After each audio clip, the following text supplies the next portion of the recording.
Good morning, respected Board of Judges. My name is Jitdapha Surakul. I'm from National School. Today, I would like to tell you a fairy tale called Little Red Riding Hood. Once upon a time, there was a little girl who lived in a village near the forest. Whenever she went out, the little girl wore a red riding cloak. So everyone in the village called her Little Red Riding Hood. One morning, Little Red Riding Hood asked her mother if she could go to visit her grandmother, as it had been a while since they seen each other.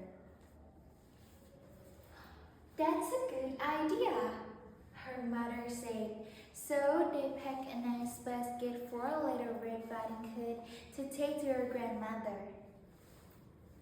When the basket was ready, the little girl put on her red cloak and kissed her mother goodbye.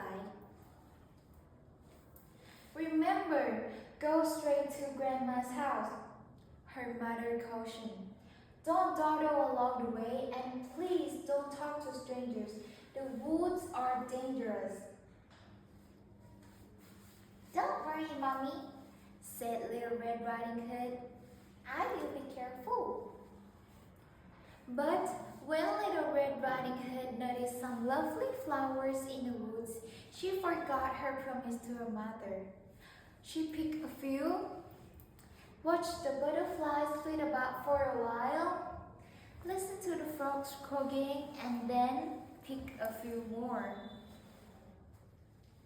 Little Red Riding Hood was enjoying the warm summer day so much that she didn't notice a dark shadow approaching out of the forest behind her. Suddenly, the wolf appeared beside her. What are you doing out here, little girl? The wolf asked, in a voice as friendly as he could muster. I'm on my way to see my grandma, who lived through the forest near the brook. Little Red Riding Hood replied. Then she realized how late she was and quickly excused herself, rushing down the path to her grandma's house. The wolf, in the meantime, took a shortcut. The wolf, a little out of breath from running, arrived at grandma's and knocked lightly at the door. Knock, knock, knock. Oh, thank goodness, dear. Come in, come in. I was worried sick that something had happened to you in the forest, said Grandma, thinking that the knock was her granddaughter. The wolf let himself in. Poor Granny did not have time to say another word before the wolf gobbled her up.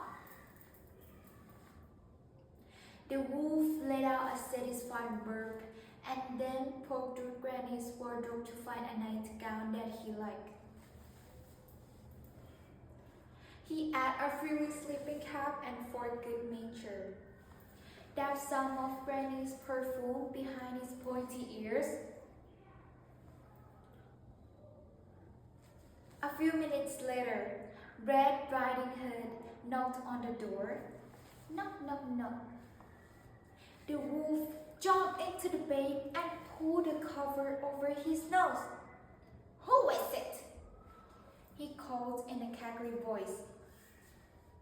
It's me, Little Red Riding Hood. Ooh, how lovely. Do come in, my dear, croaked the wolf. When Little Red Riding Hood entered the little cottage, she could scarcely recognize her grandmother. Grandmother, your voice sounds so odd. Is something the matter? She asked. Oh, I just have touch of a cold, squeaked the wolf, adding a cough at the end to prove the point. But grandmother, what big ears you have, said Little Red Riding Hood as she edged closer to the bed.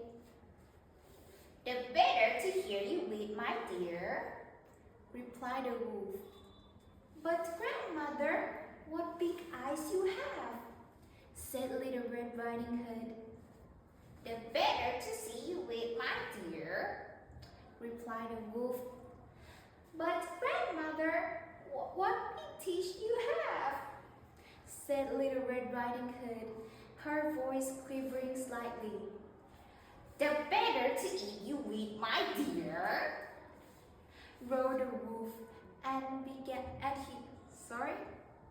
roared the wolf, and he leapt out of the bed and began to chase the little girl. Almost too late, Little Red Riding Hood realized that the person in the bed was not her grandmother, but a hungry wolf. She ran across the room to the door, shouting, "Help! Wolf! Wolf!" as loudly as she could.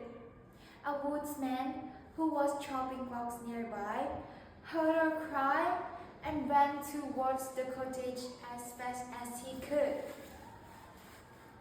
He grabbed the wolf and made him spit out. The poor grandmother, who was a bit frazzled by the whole experience, but still in one piece. "Grandmother, oh grandmother, I was so scared," sobbed Little Red Riding Hood. "I'll never speak to strangers or dawdle in the forest again." There, child. You have learned an important lesson. Thank goodness you shouted loud enough for this kind woodsman to hear you. The woodsman knocked out the wolf and carried him deep into the forest where he wouldn't bother people any longer. Little Red Riding Hood and her grandmother had a nice lunch and a long chat. The moral of Little Red Riding Hood is, we should never trust strangers. Even a very friendly stranger may have bad intention. Thank you for your attention. Have a nice day.